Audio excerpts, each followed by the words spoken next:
After studying this module, you shall be able to know the term consumerism, learn the utility of consumerism, know the position of consumerism in India, and identify the regulatory framework for consumers' interests.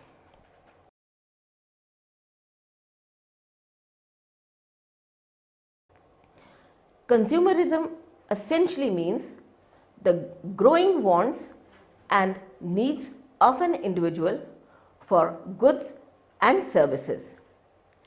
India is one of the largest and fastest growing economies in the world.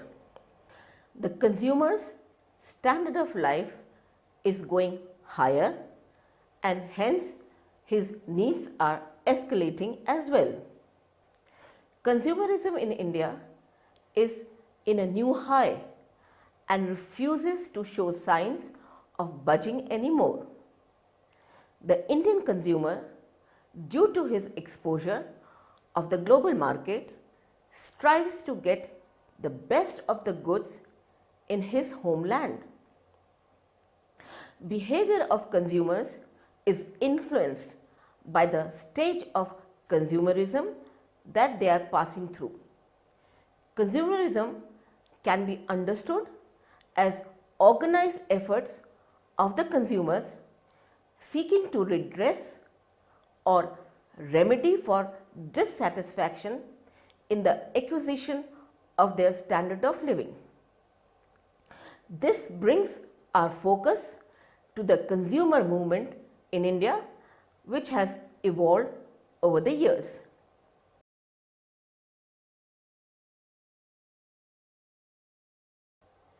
The basic question is, why do consumers consume? The obvious answer is that consumers want to maximize the utility. For the purpose of this chapter, consumerism has to do with fight against exploitation by the consumers. It is the collective effort to protect the rights of consumers. This presses businesses to behave responsibly. The consumerism has to do a lot with the level of consumer movement that particular economy has reached. Let us now discuss the philosophy of consumerism. Consumer movement has been closely associated with the philosophies of consumerism, which fall broadly into the following four areas. Consumerism is closer to Western philosophy, where consumers, especially middle class, indulge in conspicuous consumption. It is a social and economic order that encourages the purchase of goods and services in ever greater amounts. The term is often associated with criticisms of consumption. Consumerism is used to describe the tendency of the people to identify strongly with products or services they consume, especially those with commercial brand names and perceived status symbolism appeal. For example, a luxury car, designer clothing, or expensive jewelry. Second, philosophy of consumerism refers to the era when consumers' political powers started showing its presence in a subtle form. The term consumerism goes back to at least 1915 in the sense of advocacy of rights and interests of consumers. That is in the Oxford English Dictionary. Consumerism here can be understood as the organized efforts of consumers seeking to redress or remedy for dissatisfaction in the acquisition of their standard of living. The organized movement has pressurized the government to enact laws in various parts of the world. This also pressurizes business to behave in socially responsible manner. The third philosophy of consumerism is about the consumer's right being addressed at corporate level. This means consumers don't have to go to the court. At corporate level, team of lawyers, customers and consultant deal with the problem and resolve it amicably. They test the quality of the products being launched in the market. The dynamics of business are changing to incorporate this kind of consumerism. In fact, consumerism today is an all-pervasive term meaning nothing more than people's search for getting better value for their money. Consumer behavior is strongly influenced by the evolutionary stage of consumer movement in the context of current business environment. Kotler in 1972 said, "Consumerism is a social movement seeking to augment the rights and powers of buyers in relation to sellers. It is manifested in new laws, regulations and marketing practices as well as in new public attitudes towards government and business." As marketing concept, consumerism is a social and economic order that is based on the systematic creation and fostering of a desire to purchase goods or services in ever greater amounts. In an abstract sense, it is the belief that the free choice of consumers should dictate the economic structure of a society.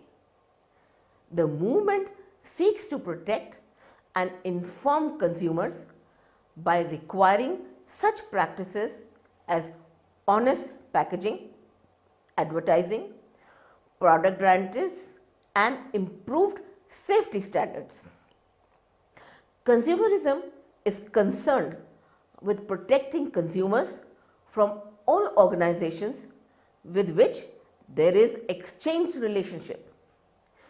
It encompasses the set of activities of government, business, independent organizations and concerned consumers that are designed to protect the rights of consumers. The Chambers Dictionary 1993 defines consumerism as a protection of the interests of the buyers of goods and services against defective or dangerous goods, etc. Consumerism is a movement or policies aimed at regulating the products or services, methods or standards of manufacturers, sellers and advertisers in the interest of the buyers. Such regulation may be institutional, statutory or embodied in a voluntary code occupied by a particular industry, or it may result more indirectly from the influence of consumer organizations.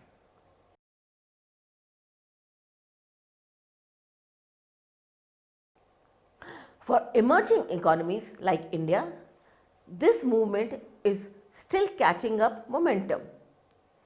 Consumer awareness needs to be increased regarding misleading advertisements and protest the use of adulterated goods and incorrect weights and measurements.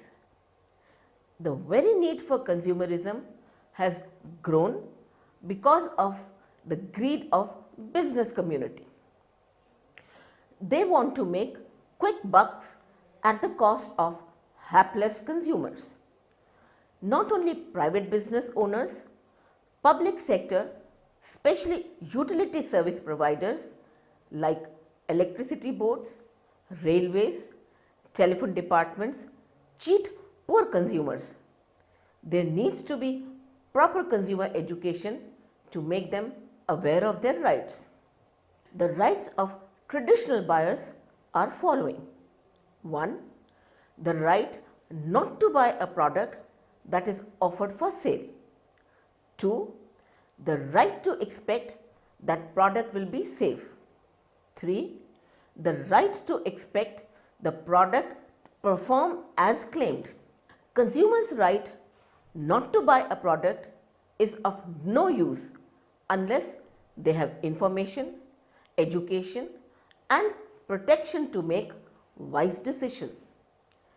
Consumer advocates call for additional rights such as the right to be well informed about important aspects of product, the right to be protected against questionable products and marketing practices, the right to influence products and marketing practices in a way that will improve the quality of products, and the right to consume in a way that will preserve the world for future generation of consumers.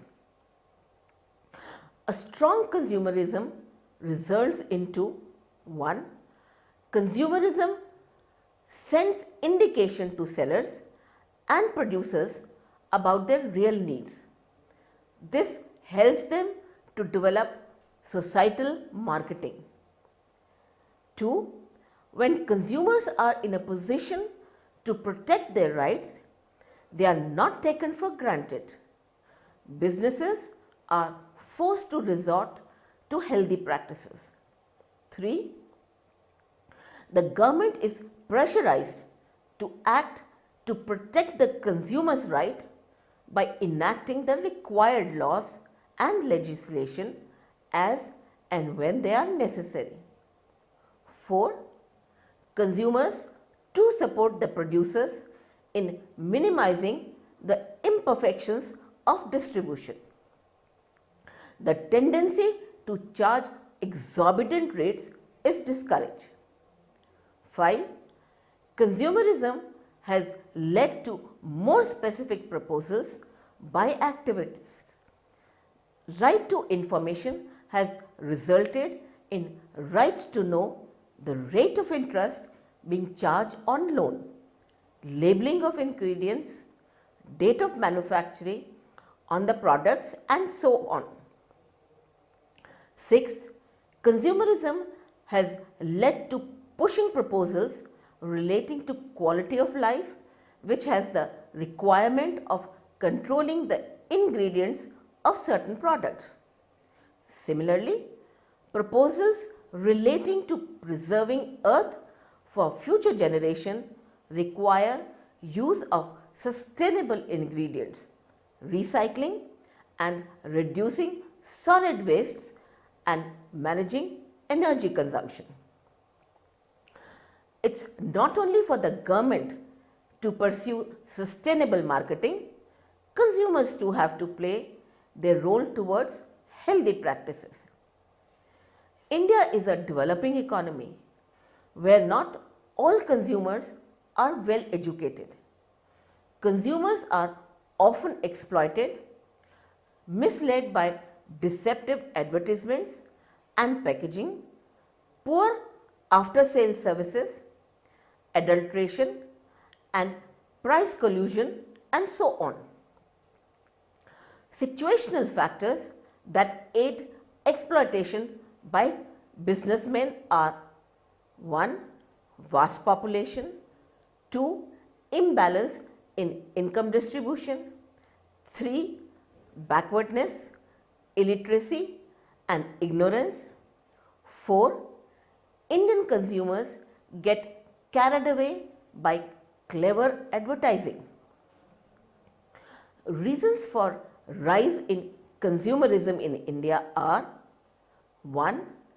Imbalance in demand and supply of commodities leading to hoarding, black marketing and profiteering. 2. Low literacy level and lack of awareness of rights encourages businessmen to be indifferent to consumers. 3. Lack of effective competition. 4. Consumerism is still in its infancy. 5. Legal framework is time consuming and tiresome. And lastly, lamentable state of public sector monopoly. Remedies to these problems: active participation from business, government and consumers. Business must ensure efficiency in production and quality of output and must refrain from unfair trade practices. Government through legislations and statutory bodies prevent exploitation of consumers. Consumers should assert their rights and protect themselves from business malpractices. Marketing concept has to be broadened to include societal marketing concept.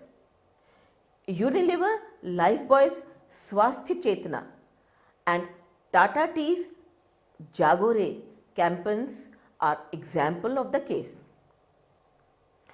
India is one of the fastest growing economies in the world. The consumer's standard of living is going higher by every passing day.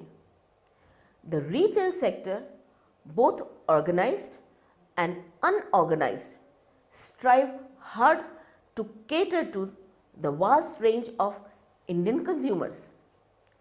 This sector is expected to grow at a rate of 25% to 30% annually. India being the fifth largest retail industry in the world, the trend is quite remarkable. The consumers can be divided into three groups. 1. The first group comprises of consumers who are extremely brand conscious. 2. The second group satisfies their needs from outlets that do not hold popular brands. The third group follows the middle path, sometimes from high-end retail outlets and sometimes cheaper outlets as and when necessary. They can be further classified into 1. Upper middle class consumers, 2. Middle class aspirants and consumers, 3. Destitute who have very little purchasing power and live hand to mouth. The upper and middle class need a feel-good experience today and are gravitating towards luxury, experimenting with fashion and technology, and are spoiled for choice. India's IT boom has gained momentum because of cheap operating costs of software development firms which provide solutions for all intents and purposes under one roof. This IT boom has provided easy employment for a tech-savvy Indian, which has created a new generation of young urban professionals with increased purchasing power. This, accompanied by lower interest rates on easily attainable loans, stimulates consumer spending. About 3/4 of the Indian population is rural, so there seems to be tremendous potential for rural retail which affects consumption patterns in India. In good olden days, the principle of caveat emptor, which meant buyer beware, governed the relationship between seller and the buyer. But with the growth of trade and globalization, this rule no more holds true. On account of complex structure of the modern goods, it is the producer or seller who can assure the quality of goods. With manufacturing activity becoming more organized, whereas the buyers are still weak and unorganized. In this age of e-commerce related innovations, the buyer is more likely to be misled, duped and deceived day in and day out.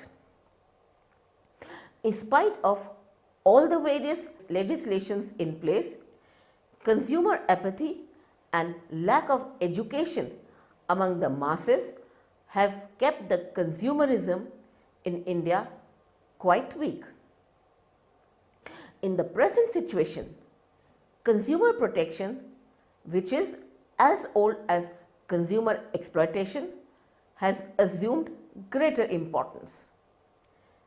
Consumerism is concerned with protecting consumers from all organizations with which they have a relationship. It encompasses the set of activities of government, business, independent organizations and concerned consumers that are designed to protect the rights of consumers. In fact, consumerism today is all-pervasive term meaning nothing more than people's search for getting better value of money. Regulation of business through legislation is one of the important means of protecting the consumers.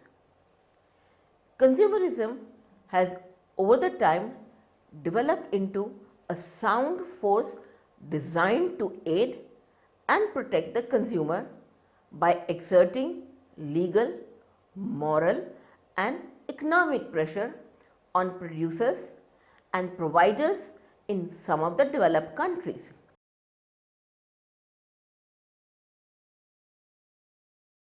Let us move on to discuss the regulatory framework for consumerism in India. There are certain legislations to protect the interest of consumers so that the undesirable and unfair trade practices could be curtailed. The government has enacted nearly 50 laws which can be interpreted in favor of consumer. Government of India has armed itself with a number of statutory weapons to control the production, supply, distribution, price and quality of a large number of goods and services. Some of the measures are discussed as follows.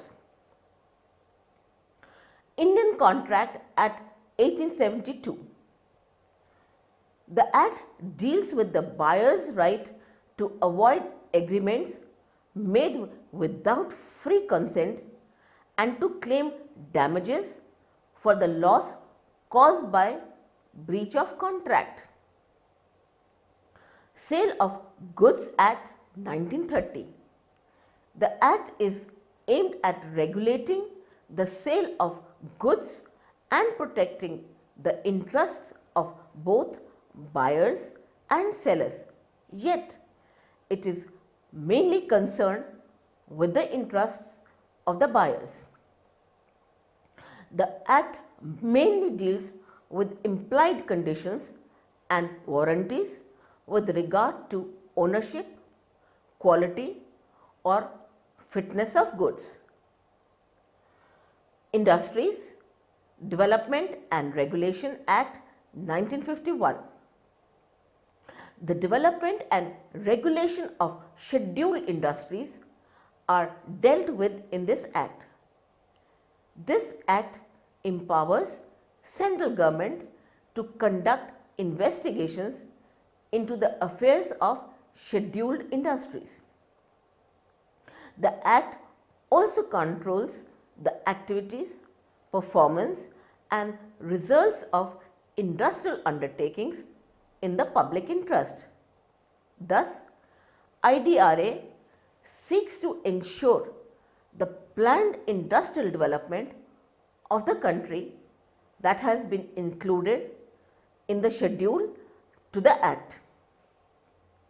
The Central Advisory Council advises the central government on matters concerning the development of industries.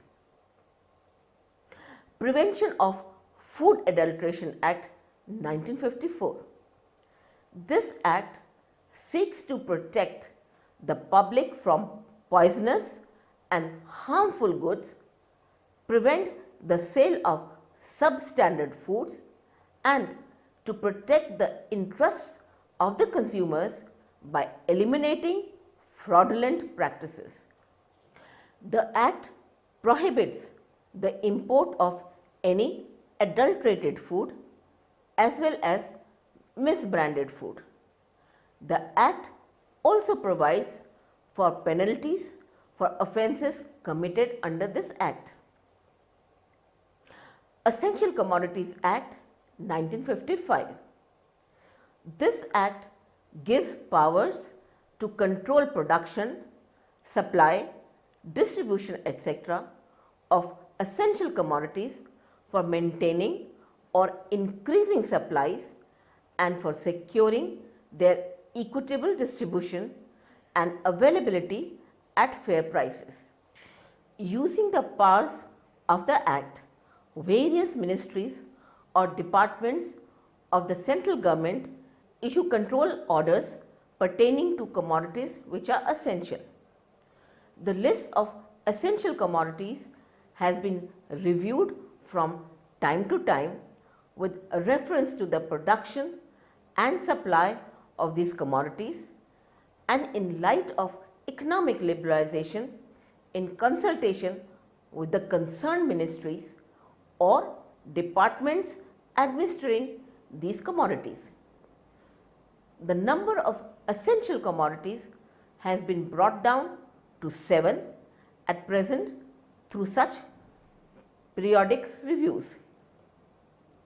Monopolies and Restrictive Trade Practice Act 1969. The Ministry of Corporate Affairs, Government of India, has repealed the most controversial Monopolies and Restrictive Trade Practices Act 1969 and has replaced it with the Competition Act 2002 with effect from September 1, 2009.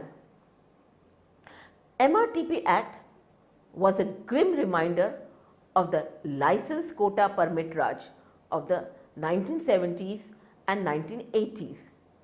The Act has become redundant post July 1991 when the economic policy was announced and Chapter 3 of the MRTP Act dealing with restrictions on mergers and acquisitions was made inoperative. The Act was empowered to conduct inquiries into restrictive and unfair trade practices and to pass appropriate orders to prohibit them. Standards of Weights and Measures Act 1976 with Rules 1977 and 1990. The Act establishes standards of weights and measures and specifies the declaration to be made in packages such as name and address of the manufacturer, packer, name of the commodity, net quantity, month and year of manufacture, sale price of the commodity, etc. Some of the provisions of the Act indirectly benefit consumers by ensuring proper cost control.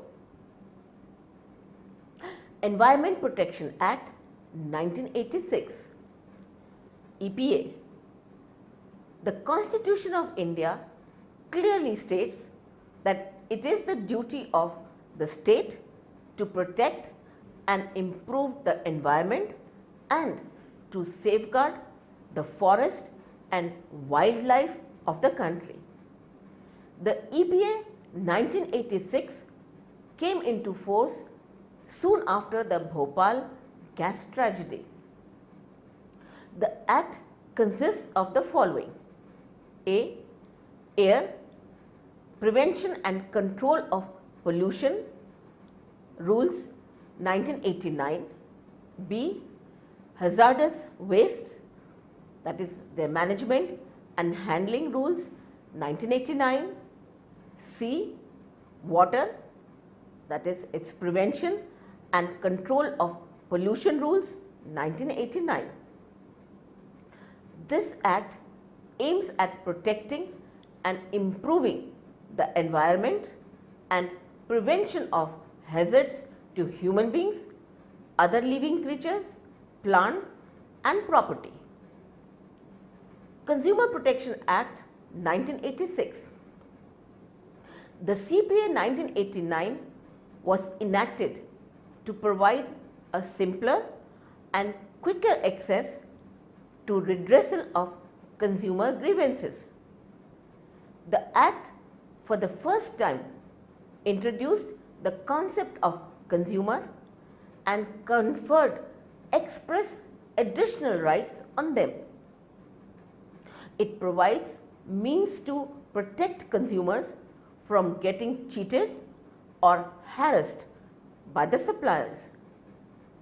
It provides machinery whereby consumers can file their complaints, which will be entertained by the consumer forums with special powers, so that action can be taken against erring suppliers and the possible compensation may be awarded to consumer for the hardship he has undergone. No court fee is required to be paid to these forums and no need to engage a lawyer to present the case. It is a comprehensive and coordinated enforcement authority to control the unscrupulous businessmen. From time to time, the government has attempted to safeguard consumers' interests through legislations, and the CPA 1986 is considered as the most progressive statute for consumer protection. What makes it unique is its procedural simplicity and speedy and inexpensive redressal of consumer grievances. Its implementation has made it possible to protect the interests of consumers better than before. However, consumer awareness through consumer education and action by the government, consumer activists and associations are needed to make the consumer protection movement a success story in India.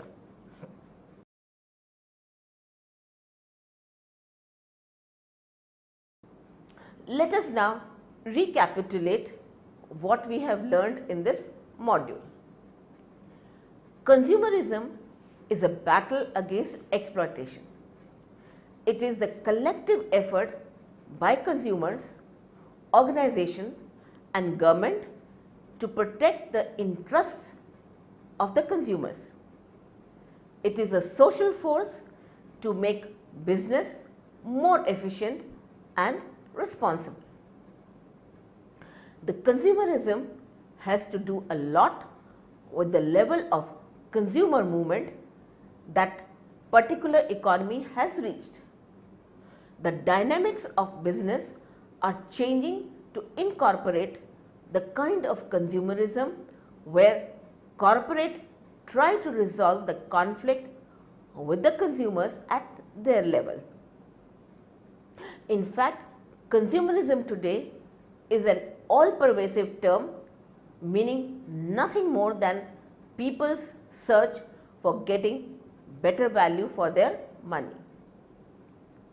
The very need for consumerism has grown because of the greed of the business community. They want to make quick bucks at the cost of hapless consumers.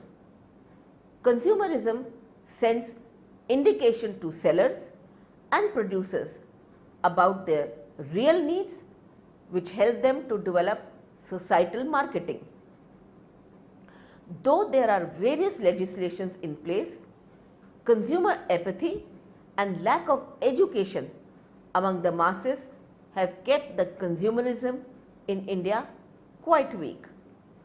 With manufacturing activity becoming more organized, whereas the buyers are still weak and unorganized. There is a need to strengthen this movement further. Regulation of business through legislation is one of the important means of protecting the consumers. The government has enacted nearly 50 laws which can be interpreted in favor of consumers.